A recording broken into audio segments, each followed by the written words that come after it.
Hello दोस्तों, मैं विक्रम स्वागत करता हूं आपका आपके अपने YouTube channel S study platform पर। देखिए, काफ़ी दिनों के बाद फिर से मैं अगला मैंने अपने इस पर आपको मध्यकालीन भारत के बारे में पूरा वीडियो डाल रखे हैं। उसके बाद आज मैं आपको शुरू कर रहा हूं प्राचीन भारत के इतिहास को हम आज शुरू कर रहे हैं। तो देखिएगा, प्राचीन भारत के इतिहास को हम किस तरीके से पढ़ेंगे। देखिएगा, भारतीय इतिहास को स्रोतों के आधार पर 3 भागों में बांटा गया है।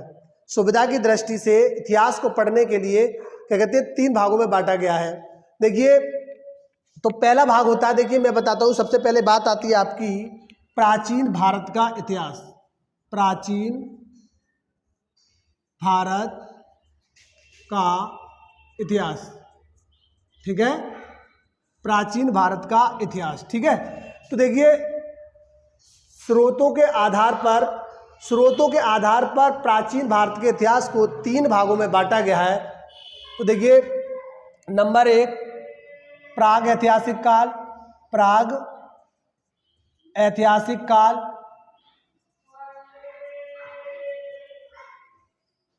और नंबर 2 आदि ऐतिहासिक काल, आदि ऐतिहासिक काल, ठीक है। इसको प्राग ऐतिहासिक काल ऐसे भी लिख सकते हैं। और तीसरा होता है आपका ऐतिहासिक काल।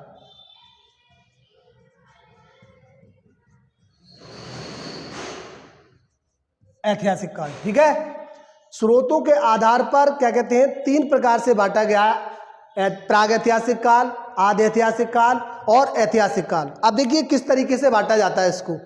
देखिए, प्राग ऐतिहासिक काल के बारे में हम बात करते हैं तो देखिएगा, इतिहास काल का वह कालखंड जिसमें मनुष्य ने जानकारी करने के लिए प्रातत्विक वस्तुओं का अध्ययन करके बताया जाता है, उसे हम प्राग ऐतिहासिक काल कहते हैं। अर्थात इतिहास का वह कालखंड जिसके बारे में हमें कोई लिखित जानकारी नहीं प्राप्त होती है, केवल पुरातात्विक स्रोतों से उसकी जानकारी प्राप्त होती है, हमें उसे प्राग ऐतिहासिक काल कहते हैं, ठीक है। जैसे भारतीय इतिहास में पत्थर का काल यानी पाषाण काल, ठीक है। तो यानी इतिहास काल का वह भाग या वह खंड जिसमें हम मनुष्य की जानकारी या पुरातात्विक स्रोतों से प्राप्त होती है हमें, तो उसे हम क्या कहते हैं, प्राग ऐतिहासिक काल कहते हैं, ठीक है। दूसरा आता है आदि ऐतिहासिक काल। तो देखिए, आदि ऐतिहासिक काल होता है इतिहास काल का वह समय जिसकी जानकारी हमें साहित्यिक स्रोतों और क्या कहते हैं पुरातात्विक स्रोतों से प्राप्त होती है, परंतु इस काल के स्रोतों को यानी साहित्य को पढ़ा नहीं जा सका है। इसमें जो लिपि प्राप्त हुई है हमको आज तक पढ़ नहीं पाया है, उसको पढ़ा नहीं जा सका है, इसलिए इस काल को हम कहते हैं आदि ऐतिहासिक काल। जैसे भारत में सिंधु घाटी सभ्यता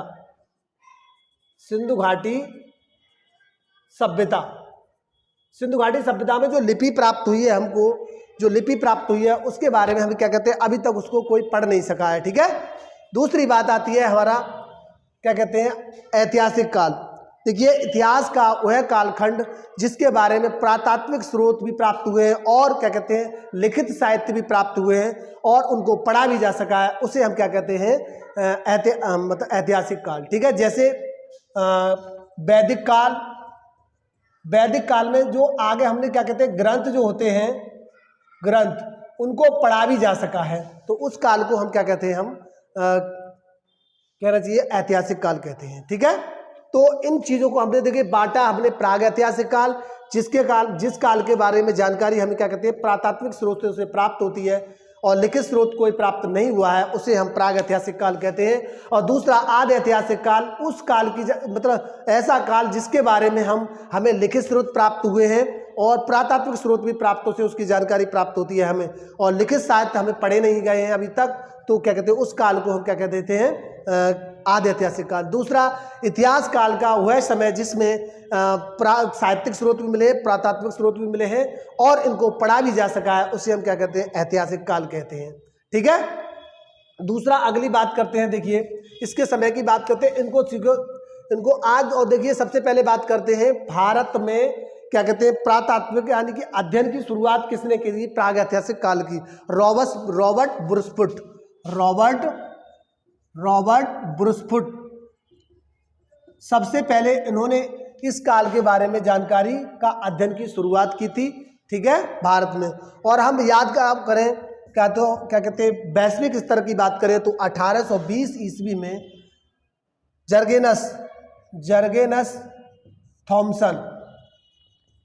थॉमसन ने प्राग ऐतिहासिक काल को क्या कहते हैं 3 भागों में बांटा था। नंबर 1 क्या कहते हैं आपका पाषाण काल,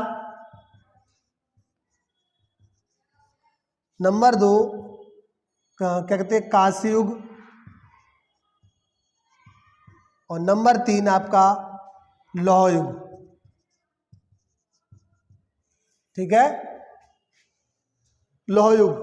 3 युगों में यानी कि मनुष्य ने अपनी सुविधा की दृष्टि से, देखो इन काल को उसको कैसे बांटा जाता है, मनुष्य ने अपनी सुविधा की दृष्टि से या अपने जीवन यापन की दृष्टि से जिस काल में जिस धातु के बने हुए हथियारों का प्रयोग या अपनी सुविधाओं के लिए जिस तरीके से प्रयोग किया था तो उसे हम उस काल के नाम से जानते हैं। जैसे कि पाषाण काल, मनुष्य ने क्या किया था, जो मनुष्य था उसने अपने उस समय में मतलब पुराने समय में क्या किया था, पत्थर के बने औजारों का प्रयोग करता था अपनी सुविधा के लिए, तो उस काल को हम पाषाण काल कहते हैं। और उसने क्या कहते हैं कांसा, जिस काल में मानव ने क्या किया था कांसे के बने औजारों का प्रयोग किया था उसे हम कांस्य युग कहते हैं।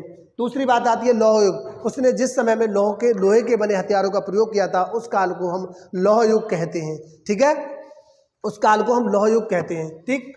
दूसरी बात आती है अब आपकी, देखिए जर्गेनस थॉमसन ने सबसे पहले इसका अध्ययन जो किया था, अध्ययन करने के भारत में शुरुआत जो की थी वो रॉबर्ट ब्रूसफुट ने की थी। और वैश्विक स्तर पर जो प्राग ऐतिहासिक काल को जिसने बांटा था वो थे जर्गेनस थॉमसन ने क्या किया था, इस काल को बांटा था किसमें, क्या कहते हैं पाषाण काल और क्या कहते हैं कांस्य युग और लौह युग। अब देखिए इसके बाद बात करते हैं हम थोड़ी सी, देखो इसको थोड़ा साफ करना पड़ेगा मुझे। देखिए इसके बाद बात करते हैं हम, देखिए पाषाण काल।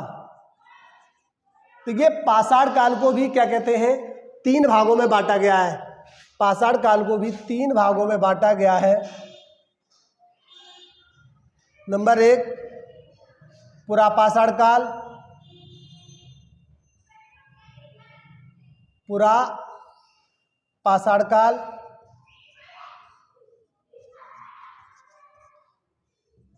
मध्यपाषाण काल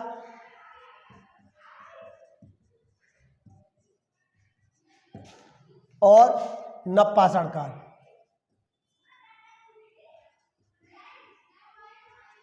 नवपाषाण काल, ठीक है, पुरापाषाण काल, मध्यपाषाण काल, नवपाषाण काल। देखिए बंटना शुरू हो गया है, ठीक है। तो देखिएगा दूसरी बात मैं आपको फिर से थोड़ी सी रिकॉल कर देता हूं कि स्रोतों के आधार पर भारतीय इतिहास को 3 भागों में बांटा गया है। देखिए स्रोतों के आधार पर नंबर 1 प्राग ऐतिहासिक काल, नंबर 2 आदि ऐतिहासिक काल और नंबर 3 है आपका ऐतिहासिक काल। प्राग ऐतिहासिक काल वो काल होता है जिस काल की जानकारी हमें केवल पुरातात्विक स्रोतों से प्राप्त होती है, लिखित साहित्य उस समय का कोई प्राप्त नहीं होता है, उस काल को हम प्राग ऐतिहासिक काल कहते हैं। जैसे भारत में पाषाण काल, दूसरा आता है आदि ऐतिहासिक काल। देखिए आदि ऐतिहासिक काल इतिहास काल का वह समय जिसकी जानकारी हमें पुरातात्विक स्रोतों से और क्या कहते हैं साहित्यिक स्रोत भी उस समय के प्राप्त हुए, परंतु उन साहित्यिक स्रोतों को अभी तक पढ़ा नहीं जा सका है, तो उसे हम क्या कह देते हैं, हम आदि ऐतिहासिक काल कहते हैं। जैसे भारत में सिंधु घाटी सभ्यता, ठीक है। तीसरी बात आती है ऐतिहासिक काल। तो इतिहास का वह समय जिसके बारे में हमें जानकारी लिखित और पुरातात्विक स्रोत तीनों प्राप्त हुए, उस काल को हम क्या कहते हैं ऐतिहासिक काल कहते हैं। जैसे कि वैदिक काल से आगे जैसे जैन काल है आपका, मौर्य काल, ठीक है। आगे की जानकारी आगे हम पढ़ाएंगे तब पूरा बताएंगे, ठीक है। तो दूसरी बात, अब पाषाण काल को भी 3 भागों में बांटा गया। और सबसे पहले मैंने अध्ययन के बारे में बता दिया आपको, रॉबर्ट ब्रूसफुट ने भारत में प्राग ऐतिहासिक काल की शुरुआत की थी और बहुत सारे स्थलों को खोजा गया और उनका अध्ययन की शुरुआत की गई थी। दूसरी बात, अब बात करते हैं आगे और वैश्विक स्तर पर जर्गनस थॉमसन ने 1820 ईस्वी में क्या किया था, इसका अध्ययन मतलब क्या कहते हैं, इसको बांट दिया था 3 भागों में, पाषाण काल, कांस्य युग और लौह युग। ठीक है, बाद मैंने बताया जिस काल में पत्थर के बने औजारों का प्रयोग किया जाता है उसे पाषाण काल कहा जाता है, और कांस्य युग का जिस युग मतलब जिस समय में कांसे के बने औजारों का प्रयोग किया जाता है उस काल को हम कांस्य युग कहते हैं। ठीक है, भारत में जैसे सिंधु घाटी सभ्यता में सिंधु घाटी सभ्यता को कांस्य युगीन सभ्यता कहा जाता है क्योंकि कांस्य के बने औजारों का प्रयोग उस समय पर किया जाता था। दूसरी बात आपकी आती है ऐतिहासिक काल। ऐतिहासिक काल मैंने बताया था जिस समय की जानकारी के लिखित स्रोत प्राप्त हुए और उसके बारे में हम क्या कहते हैं, पढ़ भी लिया है उनको, तो उसे क्या कहते हैं, हम ऐतिहासिक काल कहते हैं। अब उसके बाद हम मुख्य रूप से प्राग ऐतिहासिक काल के बारे में जानकारी करेंगे, आज पढ़ेंगे उसके बारे में। ठीक है, तो उसके बाद आता है इसमें पाषाण काल। पाषाण काल को भी 3 भागों में बांटा गया है, पुरा पाषाण काल, मध्य पाषाण काल और नव पाषाण काल। ठीक है, इनके बारे में सबसे पहले हम बात करते हैं काल। काल की बात करेंगे तो देखिएगा, काल की बात करेंगे हम। ठीक है, तो देखिए जो पुरा पाषाण काल का समय है कब से कब तक माना जाता है, देखिए 25 लाख BC यानी ईसा पूर्व से लेकर 10,000 ईसा पूर्व के समय को क्या कहा जाता है, पुरा पाषाण काल। उसके बाद आता है मध्य पाषाण काल। मध्य पाषाण काल का जो समय होता है 10,000 ईस्वी से 10,000 ईसा पूर्व से लेकर 4,000 ईसा पूर्व तक, 4,000 ईसा पूर्व तक के समय को क्या माना जाता है, हमारा क्या कहते हैं, मध्य पाषाण काल माना जाता है। दूसरी बात आती है आपकी, दूसरी बात है नव पाषाण काल। नव पाषाण काल को माना जाता है 10,000 ईस्वी से 10,000 ईसा पूर्व से लेकर के 1,000 ईसा पूर्व के समय को क्या माना जाता है, हमारा नव पाषाण काल के अंतर्गत आता है। ठीक है, नव पाषाण काल के अंतर्गत आता है हमारा 25 लाख ईसा पूर्व से 10,000 ईसा पूर्व तक क्या कहता है, पुरा पाषाण, और मध्य पाषाण 10,000 ईसा पूर्व से लेकर के 4,000 ईसा पूर्व तक मध्य पाषाण माना जाता है, और नव पाषाण काल माना जाता है 10,000 ईसा पूर्व से लेकर के 1,000 ईसा पूर्व तक। अब आप देखिएगा, कहेंगे 1,000 से यहाँ भी अगर कहे कि 10,000 से लेकर 4,000 ईसा पूर्व तक भी हो तो भी सही माना जाएगा। ठीक है, 4,000 ईसा पूर्व से लेकर के 1,000 ईसा पूर्व तक के समय को भी नव पाषाण काल। देखिए, क्योंकि किसी भी क्षेत्र में क्या था, ये काल दोनों एक साथ चल रहे थे। क्या हुआ कि किसी क्षेत्र में तो मनुष्य को ज्यादा जानकारी थी, किसी में कम जानकारी थी। जिसमें कम जानकारी थी तो वह मध्य पाषाण काल चल रहा था, और जहाँ ज्यादा जानकारी थी वहाँ नव पाषाण काल चल रहा था। ठीक है, जहाँ ज्यादा जानकारी थी वहाँ नव पाषाण काल चल रहा था। ठीक है, उसके बाद आते हैं हमारा चरण। चरण में हम बात करते हैं, देखिएगा इस जो पुरा पाषाण काल है उसको भी 3 भागों में बांटा गया है। उस काल को भी 3 भागों में बांटा गया है। देखिए, पूर्व पुरा पाषाण काल, पूर्व पुरा पाषाण काल। ठीक है, नंबर 1, और मध्य पुरा पाषाण काल। अगला होता है मध्य पुरा पाषाण काल, मध्य पुरा पाषाण काल, और उच्च पुरा पाषाण काल, उच्च पुरा पाषाण काल। ठीक है, बस इसमें इतना ही, ज्यादा क्वेश्चन नहीं बनते यहां से, तो इतना ही याद रखना, ज्यादा आपको नहीं करना है। ठीक है, इसमें कोई चेंजिंग नहीं थी, यही बात थी, इसमें कोई परिवर्तन नहीं। और दूसरी इसमें बात आती है हमारी, क्या होता है इस काल के लिए, देखिए मैंने बताया था नव पाषाण काल और मध्य पाषाण काल का जो समय होता है वो संक्रमण काल माना जाता है, क्योंकि मैंने बताया किसी क्षेत्र में ज्यादा जानकारी थी तो किसी क्षेत्र में कम थी। तो क्या कहते हैं, जिस क्षेत्र में धीमी गति से जानकारी थी या प्रगति थी तो उस क्षेत्र को क्या कहा, उस क्षेत्र में माना जाता था मध्य पाषाण काल। और दूसरा नव पाषाण काल, जिस क्षेत्र में ज्यादा जानकारी थी उसको नव पाषाण काल माना जाता था। ठीक है, उसके बाद बात करते हैं, देखिएगा तीसरी बात, अगली बात हमारी आ जाती है, देखिए लक्षण। तो थोड़ा इसके लिए थोड़ा सा मैं मिटाऊंगा। ठीक है, देखिएगा मैंने बताया था, इसके बाद आता है हमारा लक्षण। इसके बाद आते हैं लक्षण। ठीक है, लक्षण में क्या था, देखिए पुरा पाषाण काल में मानव क्या करता था, आखेटक के रूप में था, खाद्य संग्राहक,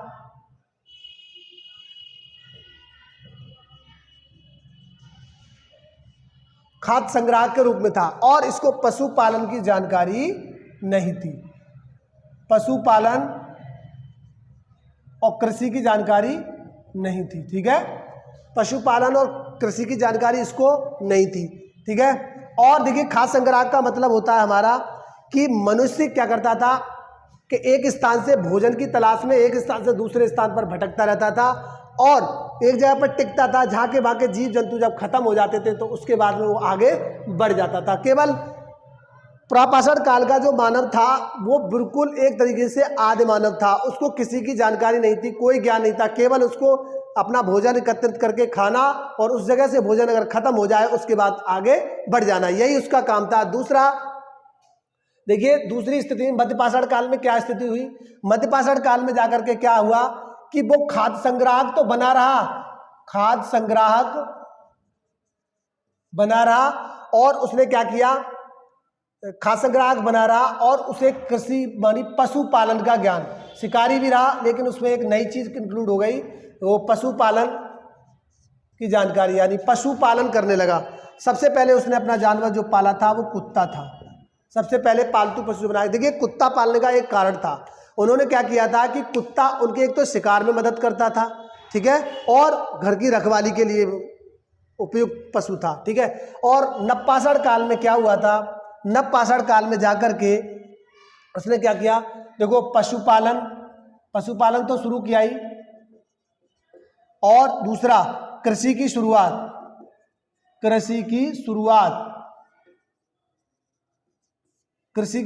ठीक है। दूसरा अगली बात आती है, कृषि की शुरुआत की और उसने यहीं से स्थायी निवास यानी कि देखिए कृषि को पालने के लिए या कृषि को करने के लिए एक जगह स्थिर रहना बहुत ही आवश्यक था, तो इसलिए मनुष्य ने यहीं से स्थायी निवास की क्या नाम है उसका, स्थायी निवास की शुरुआत हो जाती है। उसके बाद आता है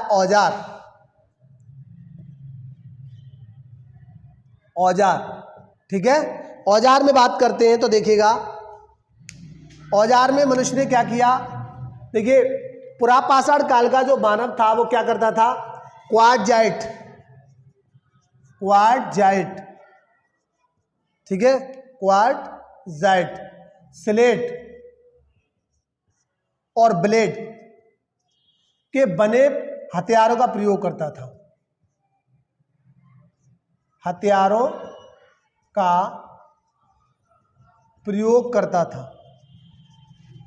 ठीक है।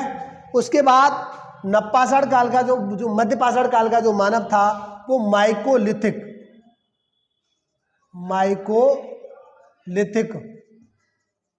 ठीक है, अर्थात सूक्ष्म पत्थर के बने हथियारों का प्रयोग करता था, ठीक है, सूक्ष्म पत्थर के बने हथियारों का। और इसमें क्या है, स्लेट के बने हथियारों का प्रयोग करता था, स्लेट के बने हथियारों का प्रयोग करता था, क्या करता था, स्लेट के बने हथियारों का प्रयोग करता था, ठीक है, ठीक।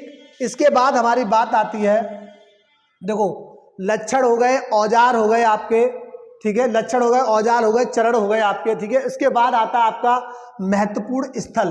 देखिए महत्वपूर्ण स्थल के लिए मैं थोड़ा सा साफ करूंगा, उसके बाद दिखाऊंगा, ठीक है, बताता हूं।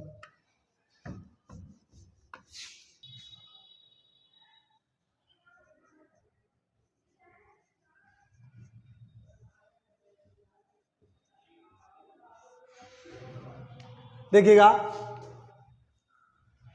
अब महत्वपूर्ण स्थल की बात करते हैं। महत्वपूर्ण स्थल क्या क्या है, देखिएगा पुरापाषाण काल में देखिए एक जगह है अतिरमपक्कम,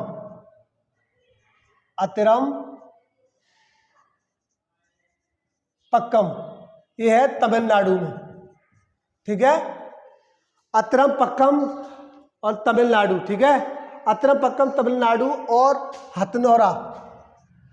हथनौरा ये एमपी में है।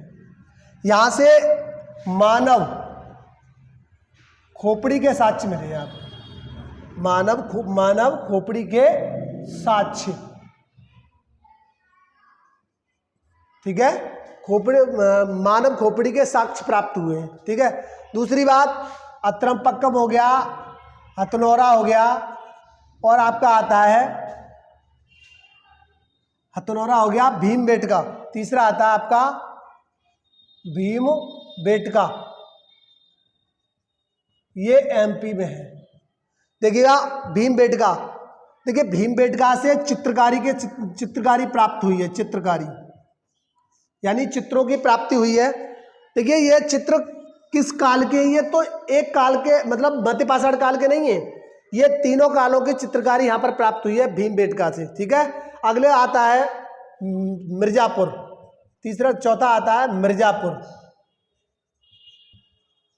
मिर्जापुर ये है यूपी में। तो यहाँ से भी क्या कहते हैं पुरातात्विक मतलब क्या कहते हैं जानकारी प्राप्त हुई है, तीनों कालों के साक्ष्य प्राप्त हुए हैं। कहाँ से?